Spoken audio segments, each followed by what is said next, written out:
that Howard Roark is a ruthless egoist who has destroyed Cortlandt Homes for his own selfish motive. The issue which you are to decide is the crucial issue of our age. Has man any right to exist if he refuses to serve society? Let your verdict give us the answer. The state rests. The defense may proceed.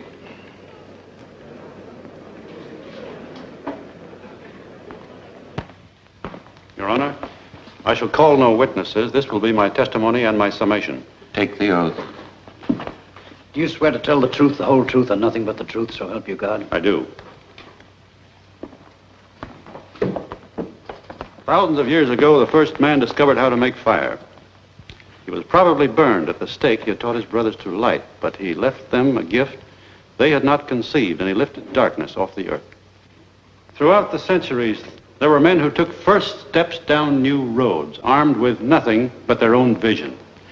The great creators, the thinkers, the artists, the scientists, the inventors, stood alone against the men of their time.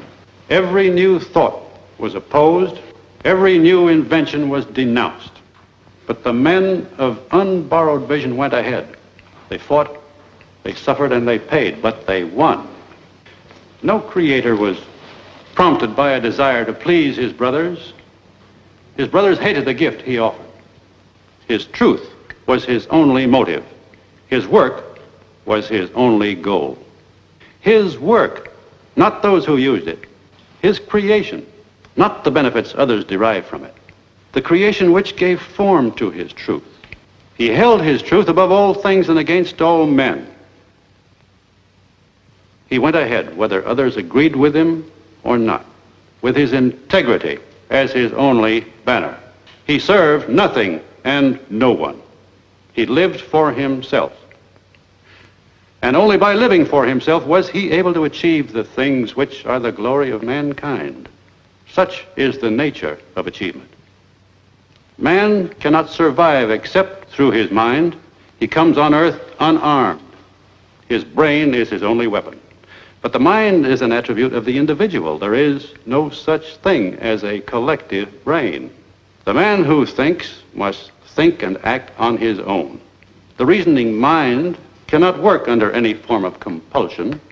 It cannot be subordinated to the needs, opinions, or wishes of others. It is not an object of sacrifice. The Creator stands on his own judgment. The parasite follows the opinions of others.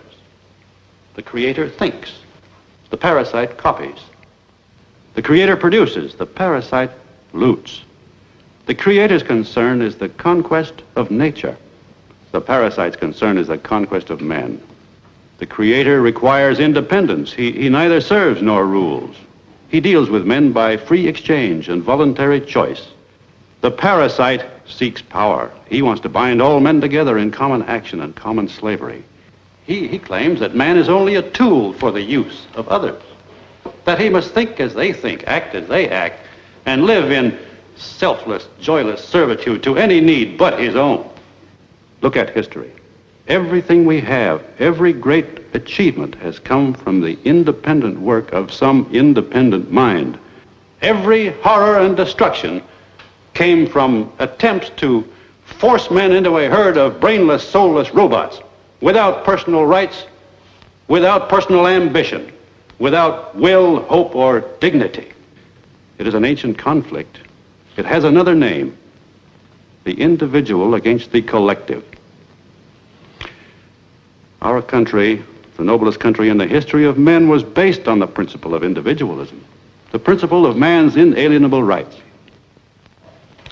It was a country where a man was free to seek his own happiness, to gain and produce, not to give up and renounce, to prosper, not to starve, to achieve, not to plunder, to hold as his highest possession a sense of his personal value, and as his highest virtue his self-respect.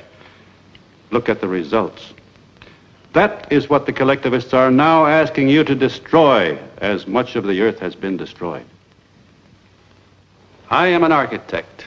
I know what is to come by the principle on which it is built. We are approaching a world in which I cannot permit myself to live. My ideas are my property. They were taken from me by force, by breach of contract. No appeal was left to me.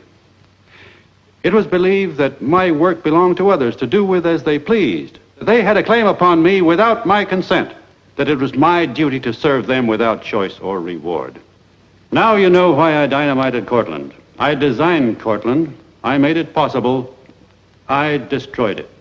I agreed to design it for the purpose of seeing it built as I wished. That was the price I set for my work. I was not paid. My building was disfigured at the whim of others who took all the benefits of my work and gave me nothing in return. I came here to say that I do not recognize anyone's right to 1 minute of my life, nor to any part of my energy, nor to any achievement of mine, no matter who makes the claim. It had to be said. The world is perishing from an orgy of self-sacrificing. I came here to be heard in the name of every man of independence still left in the world. I wanted to state my terms. I do not care to work or live on any others.